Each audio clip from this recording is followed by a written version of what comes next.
When the first steel ribs of the Quonset Hut rose on the Rhode Island coast in 1941, few could imagine that this humble half-cylinder of corrugated metal would become one of the most iconic structures of the Second World War. It began not with soldiers or generals, but with engineers and draftsmen working against time. The U.S. Navy had a simple but desperate request: design a portable building that could be shipped anywhere, assembled by untrained men, and endure anything from Arctic snow to tropical heat. Within 60 days, the team at Quonset Point, Rhode Island, delivered a miracle of simplicity. A lightweight, semicircular structure of steel ribs bolted to wooden frames and covered with corrugated sheeting. It could be built without cranes, without skilled labor, and without delay. The Navy called it the Quonset Hut, after the quiet coastal airfield where it was born. America called it genius. From the start, this invention embodied the nation's industrial soul. Factories were retooled, assembly lines adapted, and blueprints shipped to contractors nationwide. By mid-1942, the Quonset had become as vital to logistics as the Jeep or the C-47. Crated kits rolled off ships bound for the deserts of North Africa, the jungles of Guadalcanal and the frozen Aleutians. Where soldiers landed, the huts followed. To the men who erected them, they were more than metal. They were a promise of shelter, of order amid chaos. In a world torn apart by fire, they offered something profoundly human, a roof. The first men to sleep beneath their curved steel remembered the sound of rain on its roof, the strange comfort of its echo. They called it the sound of home. From the Pacific atolls to the English countryside, the Quonset's outline began to mark America's presence. It rose faster than tents, lasted longer than timber, and survived what weather and war could throw at it. Soon every division wanted them, and production soared. What began as a single prototype became a flood of steel. The United States would build over 100,000 by war's end. Each one carried its own story: a barracks, a field hospital, a command post, or a chapel. Inside these walls, men planned invasions, wrote letters to sweethearts, performed surgeries, and prayed for dawn. To historians, the Quonset Hut may appear as a mere structure, but to those who lived within its shell, it was a fortress of endurance.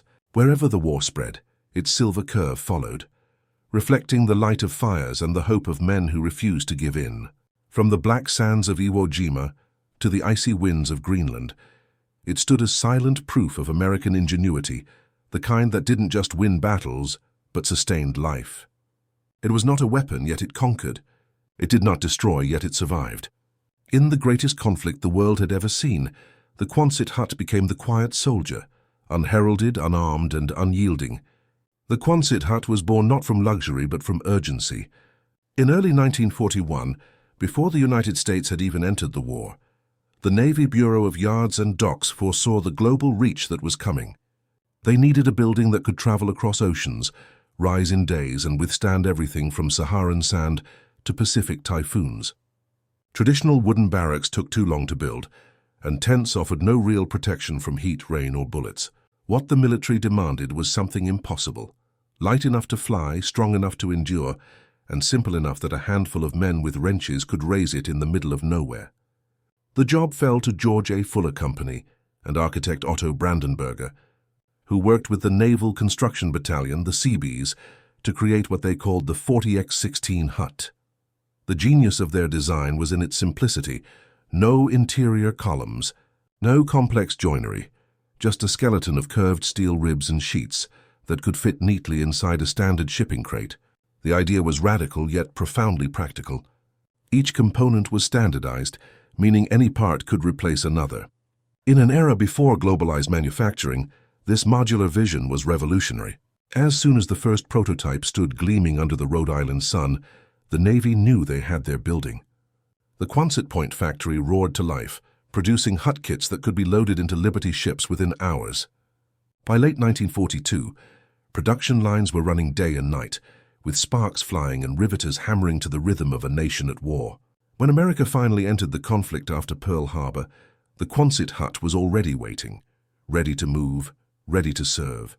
From North Africa's scorching sands to Alaska's frozen tundra, it became the universal shelter of the Allied war effort. And it wasn't just the U.S. Navy that used them.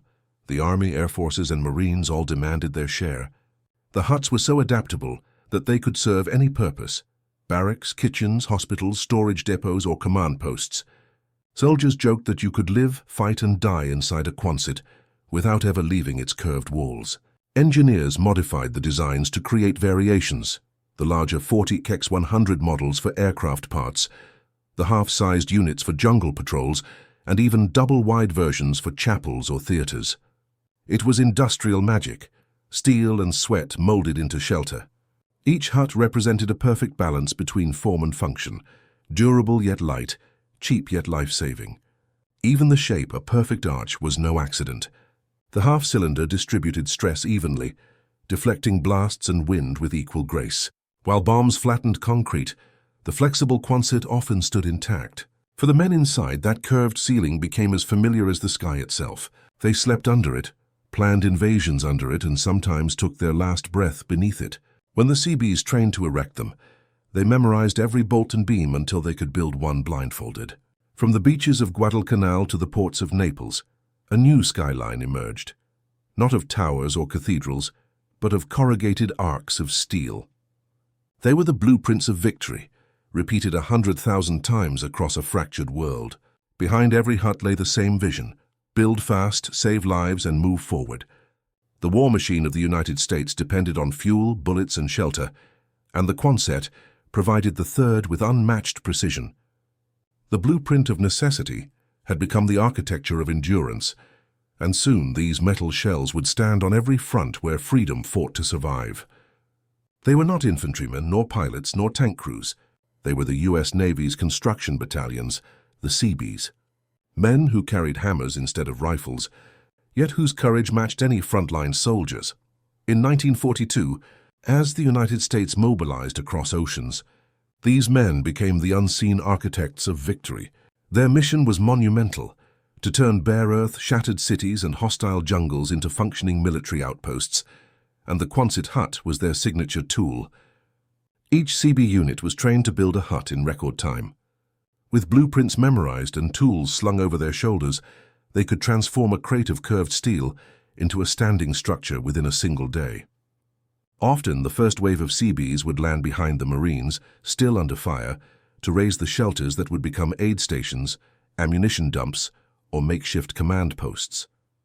On beaches littered with shell craters, they worked with relentless precision, their sweat mixing with the mud of war. To them, the rhythmic sound of wrenches and rivets was the music of survival. One Seabee recalled, "Before the guns were silent, the huts were already up. That speed saved lives." The first Quonsets provided vital shelter for troops in North Africa, where the heat could melt the soles of boots. Others sprang up in the Aleutian Islands, where Arctic winds could freeze a man's breath solid. Everywhere they went, the Seabees adapted, drilling anchors into coral, building on sand, or shoring up huts against the storm-swept coasts of the Pacific. The curved steel frames, simple yet brilliant, required no heavy machinery, just manpower, determination, and a bit of American ingenuity. From the deserts of Tunisia to the jungles of New Guinea, Seabees erected thousands of Quonsets, their silhouettes dotting the horizon like iron mushrooms after rain. Each hut told a story of men who built faster than destruction could follow. By late 1943, entire bases seemed to rise overnight. Airfields appeared where swamps had stood. Mess halls and hospitals sprang from crates marked U.S. Navy property. The Seabees often joked that if you gave them enough Quonset kits, they could build a city before the next bombing run. But it was more than humor, it was truth. In a world torn apart by war, they built order from chaos. Inside those arched steel shells, medics treated the wounded, mechanics repaired engines, and commanders planned invasions that would reshape history. When the Marines stormed the beaches of Iwo Jima, Seabees followed with Quonsets to form field hospitals for the tens of thousands of casualties. When B-29 bombers took off for Tokyo, they were serviced in Quonset hangars built by hand on crushed coral runways. These huts weren't just shelters, they were lifelines. Even under enemy fire, the Seabees refused to stop. In Bougainville, snipers picked off workers as they raised walls. Still, the huts went up. In Saipan, a typhoon tore through the island days before the battle began. Within hours, the Seabees rebuilt every single structure. "We build for keeps," their motto declared, and they lived it every day. By the war's end, Their numbers had swelled to over 325,000, an army of builders that spanned the globe. They built with grit, not glory, with purpose, not pride. Yet every Quonset hut that rose from the dirt stood as a silent salute to their skill and sacrifice. These men didn't fight for fame, they fought for function. They didn't take ground with bullets, they claimed it with blueprints, and in doing so, they gave the US military something more powerful than firepower: permanence. The Seabees proved that war was not only won by destruction, but by construction. In every corner of the world where they worked, the curved roof of a Quonset hut became the symbol of hope in the midst of ruin. From the frozen Aleutians to the burning sands of North Africa, from jungle islands in the Pacific to the bombed-out cities of Europe, the Quonset hut became the silent signature of America's global presence. It was not a weapon, yet its shadow stretched across every theater of World War II. By 1943, tens of thousands of these steel half-moons were being shipped to distant corners of the earth, stacked in crates aboard Liberty ships, each one a promise of shelter waiting to be born. The Allied advance was no longer just an army on the move. It was a construction project that spanned continents. Every major campaign began with a landing, a battle, and then a swarm of engineers and Seabees raising those unmistakable curved walls. The huts came to define the American footprint. Wherever they stood, it meant the United States had arrived and intended to stay. In the steaming jungles of Guadalcanal, Quonsets rose from the mud, housing medics and mechanics who toiled through monsoon rains to keep the fight alive. On coral atolls like Tarawa and Kwajalein, their metal ribs gleamed beneath the tropical sun, sheltering radar operators and intelligence officers tracking Japanese movements across the Pacific. In Italy, they stood in the shadows of Roman ruins. In Normandy, they emerged among the shattered remnants of stone villages.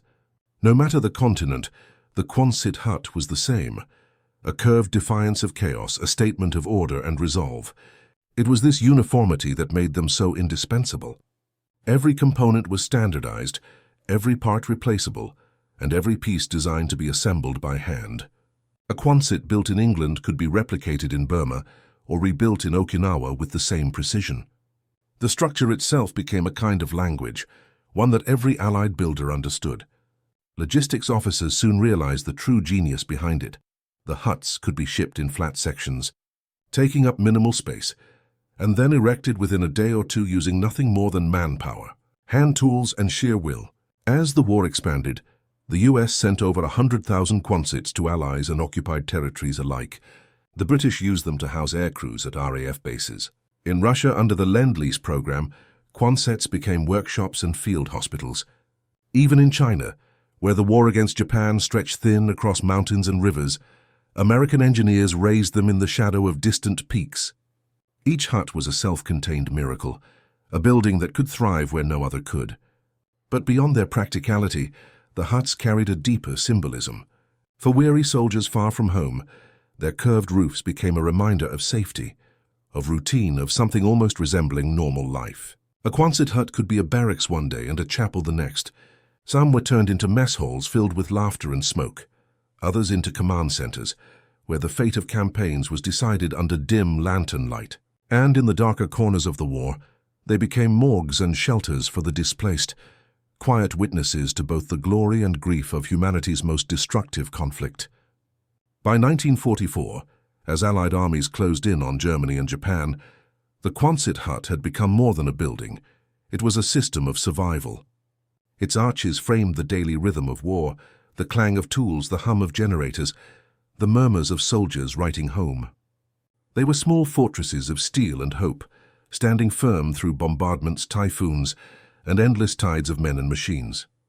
When American troops finally reached Berlin and Tokyo, the Quonsets followed, appearing amid the ruins like seeds of reconstruction. Wherever freedom planted its flag, a Quonset hut was never far behind. It had become, in its quiet simplicity, one of the most recognizable symbols of Allied endurance, a portable embodiment of industry, ingenuity, and inevitability. The huts were not monuments to victory, but to the endurance that made victory possible. In the global march of war, they were the humble backbone of empire, not of conquest but of creation. As the Allied front lines stretched across continents, Supply lines became the veins of the war effort, and the Quonset Hut its beating heart. Wherever the US military dug in, the huts followed, bringing order to chaos. Along the beaches of Normandy, Seabees worked day and night under German artillery fire, assembling Quonsets mere hours after the landings. They became command posts, communication centers, and supply depots, where maps of Europe lay spread across makeshift tables, the future of the war marked in red grease pencil. Across the Pacific, these steel arcs were lifelines amid desolation. On tiny volcanic islands like Saipan and Iwo Jima, engineers built Quonset huts within days of combat ending. Inside, medics worked tirelessly over wounded Marines, while outside the jungle steamed under the relentless sun. The structures stood like silver domes against the chaos, resisting heat, rain, and even shrapnel. They were built to endure, and they did. The front lines were rarely static, but the huts moved with them, disassembled, loaded into crates, and reassembled wherever needed. In Burma's dense jungles, Quonsets became workshops for repairing trucks and aircraft, their corrugated walls echoing with the hammering of mechanics. In North Africa, they served as shelters for intelligence units, decoding intercepted German transmissions. The modular design allowed each hut to become whatever the mission demanded: a weather station, a hospital, a warehouse, or a chapel. The genius of the Quonset was not only in its simplicity but its flexibility. When an airfield was captured, Quonsets appeared within days, forming miniature towns of corrugated steel. Pilots slept beneath their curved roofs, mess halls served coffee and canned rations, and radio operators sent messages across oceans, all within these portable homes of war. It was the first time in history that architecture itself became a logistical weapon. Each hut carried the same universal blueprint, allowing Allied forces to deploy them anywhere on Earth. The design was not just American, it became Allied. Canadian, British, and Australian troops all lived and worked in them. Even civilians, war correspondents, Red Cross nurses, and engineers found refuge within their walls. In the grim uncertainty of the front, the sight of a Quonset hut meant stability, a rare taste of permanence in a world reduced to rubble. They became the pulse of progress. Wherever they stood, it meant the Allies were building something to last. While soldiers fought on the front, another war raged in the factories back home, a war of production, precision, and speed. The Quonset hut was at its center. In Quonset Point, Rhode Island, assembly lines thundered day and night, rolling out prefabricated panels, steel ribs, and galvanized sheets by the millions. The process was relentless, efficient, almost mechanical in its rhythm. Women, many of them mothers and wives of soldiers overseas, riveted panels and packed crates marked to be assembled abroad. It was here that American industry proved its might, not through tanks or bombers, but through something far more essential: shelter. By 1944, the United States had produced over 100,000 Quonsets, each one a testament to mass production's power. The huts were cheap, simple, and nearly indestructible. Each unit required only a fraction of the steel used in a tank and could be shipped on any vessel, assembled by hand without specialized labor. They were a marvel of wartime efficiency. Factories across the nation, from Illinois to California, joined the effort, transforming peacetime assembly lines into architectural lifelines. The scale was staggering. Entire shipping convoys carried nothing but Quonset kits destined for distant shores. Engineers refined designs, creating variants for every purpose: larger warehouses, medical huts, and even refrigeration units. What began as a simple structure became a family of innovations, evolving as the war itself evolved. The huts symbolized the partnership between the soldier and the worker, between the battlefield and the assembly line. While one fought under fire, the other fought deadlines and shortages. Both labored toward the same goal: victory. The reach of the Quonset extended beyond land. It followed airmen and sailors wherever the war demanded. On remote airfields in the Pacific, pilots emerging from dogfights found their debriefing rooms inside Quonsets. There, under humming lights and fans, intelligence officers replayed the battles hour by hour, plotting future strikes. The structures became the nerve centers of air warfare. On naval bases from Pearl Harbor to Ulithi, the huts stood along the piers, housing logistics officers, repair crews, and codebreakers who kept the U.S. Navy in motion. When the massive floating docks came ashore, The first things sailors built were Quonsets, compact, efficient, and nearly indestructible against wind and salt spray. At British air bases, American bomber crews slept in Quonset huts, their curved roofs groaning under English rain. Inside, laughter mingled with fear as young men wrote letters home before the next mission over occupied Europe. Even far below the surface of the Earth, in underground bunkers and radar stations, Quonset components were adapted to reinforce tunnels and provide stability. Their shape, an accidental masterpiece of aerodynamics and strength, proved as versatile underground as it was above. The huts had become part of the Allied ecosystem, a constant across every environment, a quiet witness to the mechanics of victory. When the guns finally fell silent in 1945, the world was left scarred and homeless. Cities lay in ruins, and millions wandered with nowhere to go. Yet amid the devastation, the Quonset hut once again rose to meet humanity's need. The same structures that sheltered soldiers now housed civilians. Across Europe and Asia, Quonsets became temporary homes for refugees, classrooms for displaced children, hospitals for the wounded, and administrative centers for rebuilding nations. In bombed-out Berlin, American engineers erected entire villages of Quonsets to serve as housing for the homeless. In Japan, they became offices for the occupation authorities, where plans for a democratic nation were drawn beneath their arched roofs. What had begun as a weapon of logistics had transformed into a symbol of compassion and recovery. The curved steel that once echoed with the sound of war now rang with the laughter of children, the voices of teachers, and the prayers of peace. When the war ended, America brought the Quonset home. Veterans returning from Europe and the Pacific found themselves living once again beneath its curved shell, this time as civilians. The post-war housing crisis led to thousands of surplus Quonsets being sold to the public. They became homes, churches, schools, and workshops across America. College campuses overflowed with returning GIs under the GI Bill, and Quonset huts became classrooms where a generation rebuilt the nation through education. The design that had conquered continents now shaped suburban America. The war's tool of necessity became a peacetime icon of innovation. Decades after the last shot of World War II, the Quonset hut still stands. Its steel ribs rusted, its paint faded, but its purpose undiminished.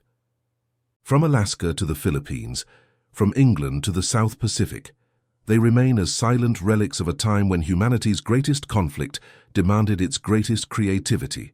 They endure because they were never just buildings, they were hope made tangible. The Quonset's genius lay not in its materials, but in its message, that even in war mankind builds. It bridged continents, sustained armies, and later rebuilt nations. Today, historians see the Quonset as more than architecture. It is the story of human adaptability, of how a simple arch of steel could carry the weight of a world at war and the dreams of peace that followed. In every dented wall and rusted bolt lies the echo of hammers that built the free world, one hut at a time.